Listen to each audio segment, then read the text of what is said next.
నమస్తే. ఆంధ్రప్రభకి స్వాగతం. నేను ప్రియా కౌశిక్. ముస్తఫా ఖమేనీ బతికే ఉన్నాడా? ఇజ్రాయెల్ తొలి రోజు చేసిన దాడుల్లో ఆయనకు తీవ్రంగా గాయాలయ్యాయా? ఆయన ఆరోగ్యం నిలకడగా ఉండటం లేదా? ప్రస్తుతం ఇరాన్ యుద్ధం సమయంలో నూతన సుప్రీం లీడర్ పట్ల అనేక అనుమానాలు తలెత్తుతున్నాయి.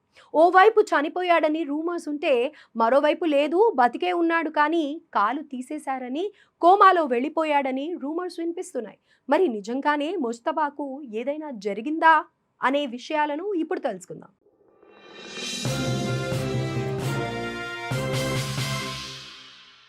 తాజాగా ఈ సందేహాలపై అమెరికా అధ్యక్షుడు డొనాల్డ్ ట్రంప్ క్లారిటీ ఇచ్చే ప్రయత్నం చేశారు. ముజ్తబా ఖమేనీ ఏదో ఒక రూపంలో బతికే ఉన్నాడని తాను నమ్ముతున్నట్లు ట్రంప్ పేర్కొన్నారు. కానీ పూర్తి క్లారిటీ మాత్రం ఇవ్వలేదు. దీంతో ఆయన తీవ్రంగా గాయపడి ఉండవచ్చని కూడా అనుమానాలు తలెత్తుతున్నాయి. నిజానికి ఫిబ్రవరి 28వ తేదీన టెహ్రాన్లోని ఖమేనీ కార్యాలయంపై అమెరికా, ఇజ్రాయెల్ సంయుక్తంగా దాడులు జరిపాయి. పక్కా సమాచారంతో పెద్ద ఎత్తున విరుచుకుపడ్డాయి. ఇజ్రాయెల్ జరిపిన భీకర దాడుల్లో మోస్తఫా తండ్రి, అప్పటి సుప్రీం నేత అలీ ఖమేనీ మరణించాడని కన్ఫర్మ్ అయింది. అయితే అదే దాడిలో ముస్తఫా కూడా తీవ్రంగా గాయపడ్డారని, ప్రస్తుతం ఆయన కోమాలో ఉన్నారని వాదనలు వినిపిస్తున్నాయి. దీన్ని బట్టి చూసుకుంటే ఇజ్రాయెల్ నిఘా సంస్థ ఒకేసారి ఇద్దరిని చంపేయడానికి ప్లాన్ చేసిందని పక్కాగా తెలుస్తోంది. ఒక టార్గెట్లోని ఇద్దరు అధినేతలను హతం చేయడం అంటే ఆషామాషి వ్యవహారం కాదు. ఒకరిని అంతమొదించడమే చాలా కష్టమైన పని. కానీ జస్ట్ మిస్ అయింది. ముస్తఫాకు తీవ్రంగా గాయాలయ్యాయని వార్తలు వస్తున్నాయి. బ్రిటన్కు చెందిన ది సన్ పత్రిక కథనం ప్రకారం 56 ఏళ్ల ముస్తఫా పరిస్థితి విషమంగా ఉంది. దాడుల్లో ఆయన కాలు కోల్పోయారని, కాలేయం వంటి ఇంటర్నల్ ఆర్గన్స్ తీవ్రంగా దెబ్బతిన్నాయని తెలుస్తోంది.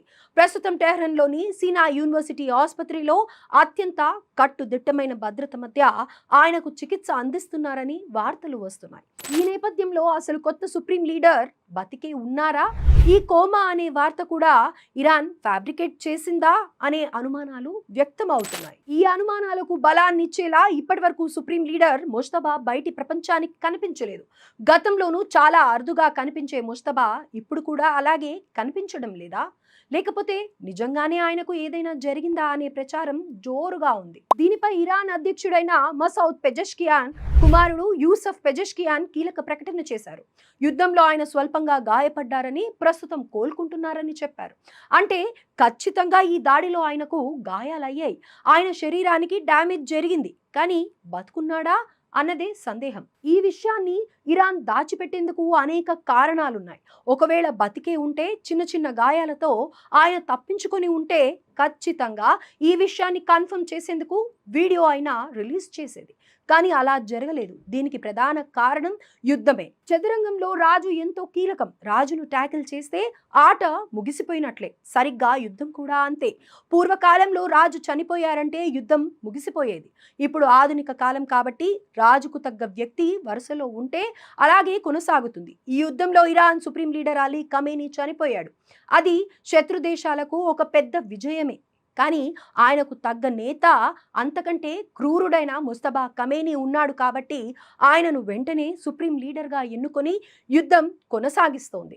ఇప్పుడు ఆయన కూడా చనిపోయారని డిక్లేర్ చేస్తే ఇరాన్ దళాలకు నైతిక బలం తగ్గుతుంది.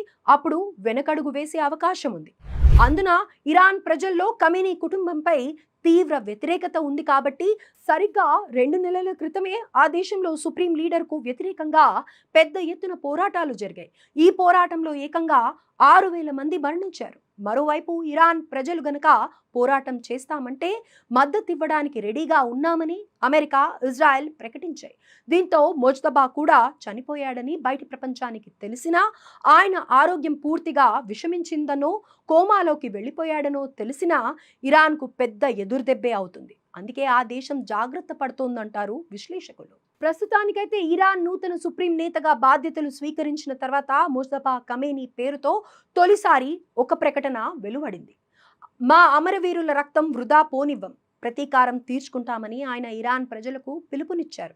అలాగే హార్ముజ్ జలసంధి మూసివేయాలని, గల్ఫ్ దేశాల్లోని అమెరికా స్థావరాలను ధ్వంసం చేయాలని ఆయన కోరారు. అయితే ఈ సందేశం ఆడియో రాతపూర్వక రూపంలోనే ఉంది తప్ప ఆయన కనీసం వీడియో ద్వారా కూడా ప్రజల ముందుకు రాలేదు. ఇవన్నీ చూస్తుంటే ఆయన ఈ దాడిలో చాలా గట్టిగానే గాయపడినట్లు అర్థమవుతోంది. మొత్తంగా చూసుకుంటే యుద్ధంలో తన బలాన్ని చూపించుకోవడానికి, తమ దళాలకు నైతిక మద్దతు ఇవ్వడానికి ఏదో పెద్ద విషయాన్ని దాచిపెడుతున్నాయా అనే అనుమానాలు వస్తున్నాయి. మరి ఈ విషయంలో ఏం జరిగింది అన్నదానికి కాలమే సమాధానం చెప్పాలి.